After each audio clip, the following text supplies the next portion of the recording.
Alright, hello YouTube! It's me again, Luis Daniel Vlogs at ngayon ay ako ngayon nagbabalik sa inyo dito sa YouTube, sa aking YouTube channel.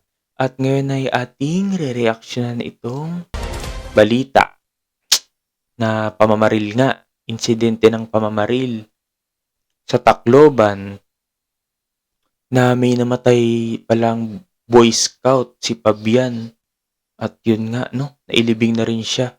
At nakakaawa. Binuwis niya yung buhay niya para lang hindi mabaril yung iba pa niyang kaklase. So, grabe. Diba? At ito, gusto nga ng magulang niya ay mapanagot ang mga bumaril. So, panoorin na natin. Let's go.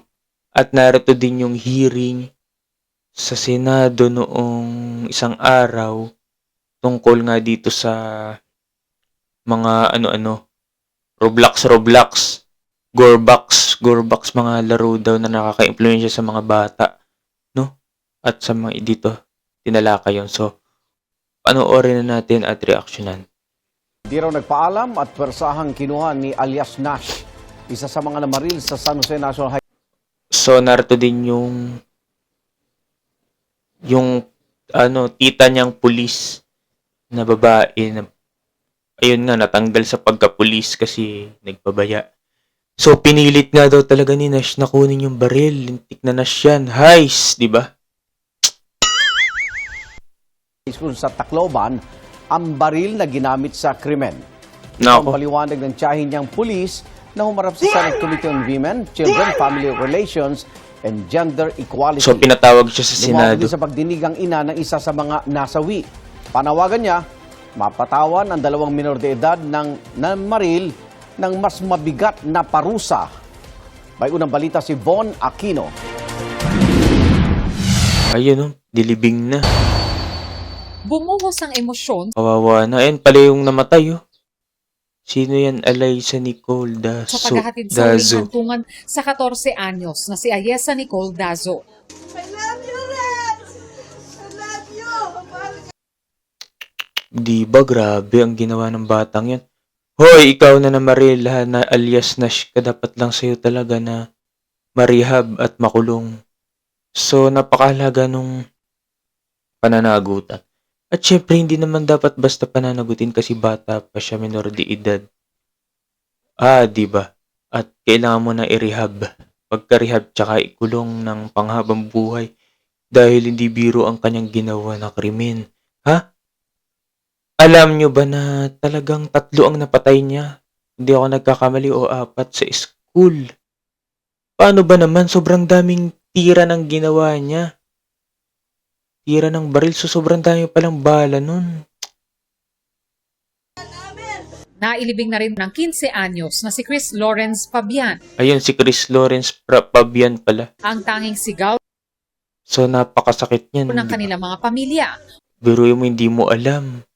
Yung mga anak mo nag-aaral,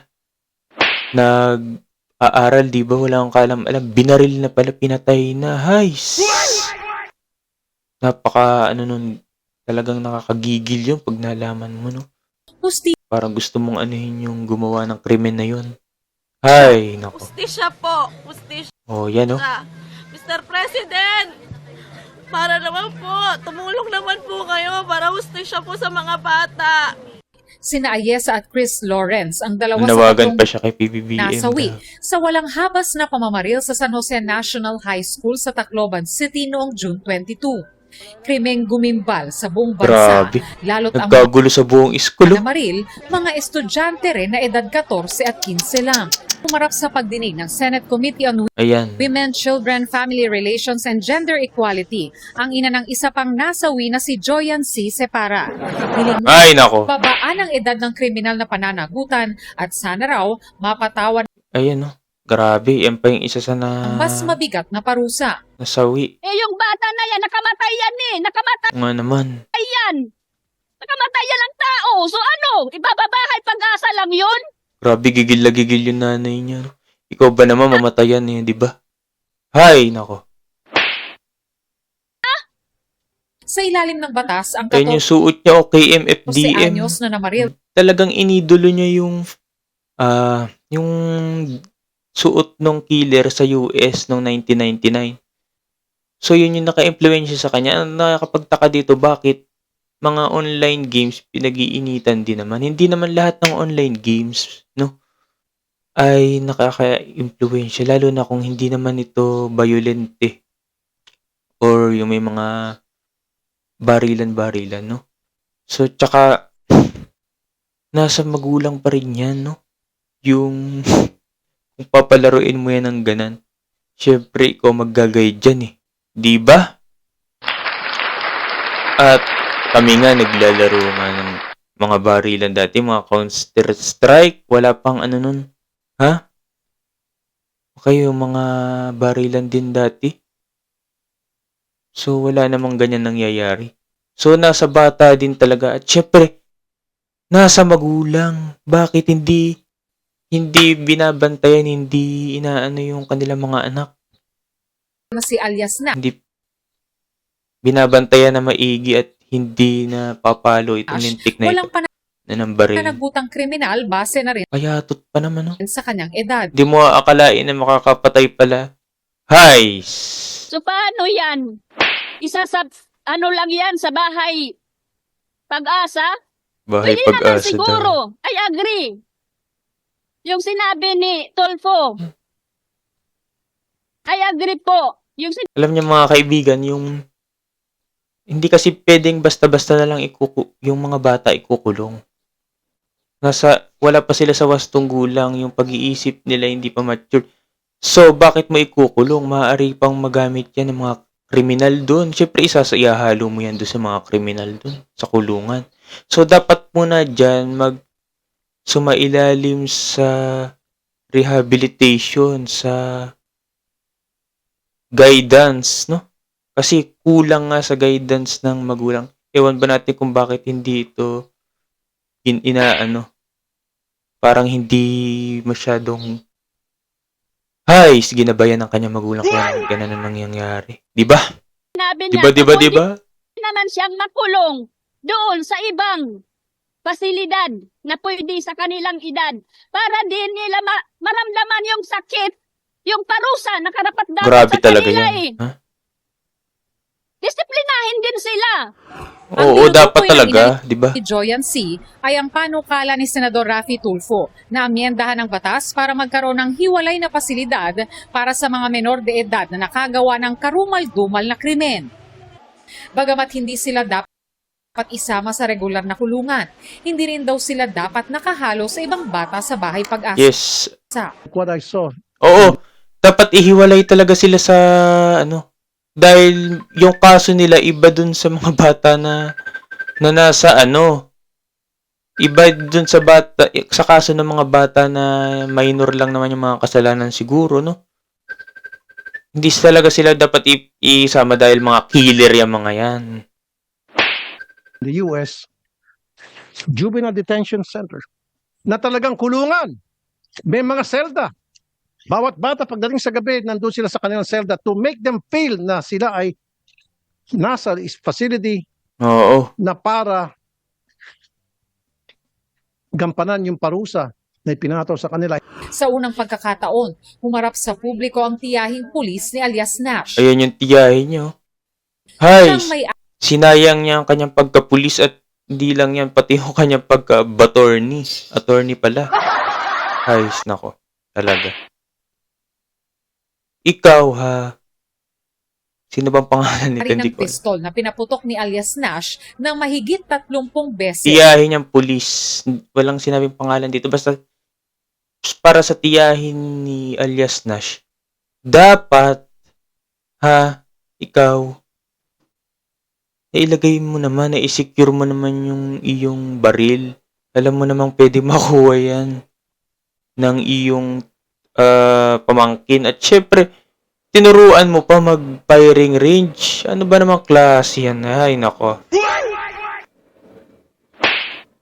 Ayon sa mga pulis, Ayon sa kanyang tiyahin, kinuha raw ni Nash ang baril nang walang paalam sa nakakandadong taguan niya. Dumaan daw si Nash sa bintana para mapasok ang nakalockdown niyang bahay. Nash unlawfully entered my own house. It's not a room po. It's my own house. So house. Yes po. He forcibly damaged my locker. It was locked. And my house was locked as well po, ma'am. Grabe. Pero yung locker ay plastic locker. Plastic locker, and my firearm was inside a gun box. The locker was as well locked po. And I am only the one who had possession of the keys to my house. Tinanong din siya tungkol sa napabalitang dinala niya sa firing range ang batang pamangkin. I only bring him once, You brought him just once. just once. So, once lang yung pagdala niya sa firing range, siguro para magka-experience, pero hindi maganda yung lalo kung batang-bata pa. No? Ayan, nagka-interest sa baril. Kung ano na nangyari. Hanggang sa sobrang kakuryosidad. Gusto nang pumatay. Ay, nako po, hindi nakakatawa. Ano ba naman tong ating, Ay! Ngayon, baril. Hindi nakakatuwa yung ganyan bumaril. Dapat dyan ginaganto. Ayun. Bakit? Anong reason? Ba't nyo siya dinala sa firing range para turuan na mag-firing? Anong dahilan? He usually told me that he wanted to be a police officer like Ano mo, me. gusto pa niya pala maging He pulis. looked up, Nice! yun po, he wanted to be a police officer, Oh. and he was asking if I could bring him. So, yan. At dyan na muna nagtatapos ang ating reaction video para dito. At abangan nyo ang part 2 nito sa susunod kong upload. Hindi natin alam kung alang araw, basta abangan nyo sa ating channel. At syempre, paki-like, share, subscribe my videos for more videos and update. At kung nagustuhan nyo, ay pwede naman kayong ano ba? Kung nagustuhan nyo ang video ito at may opinion kayo, mag-comment na lang kayo sa baba. At syempre, huwag kakalimutan mag-like, no?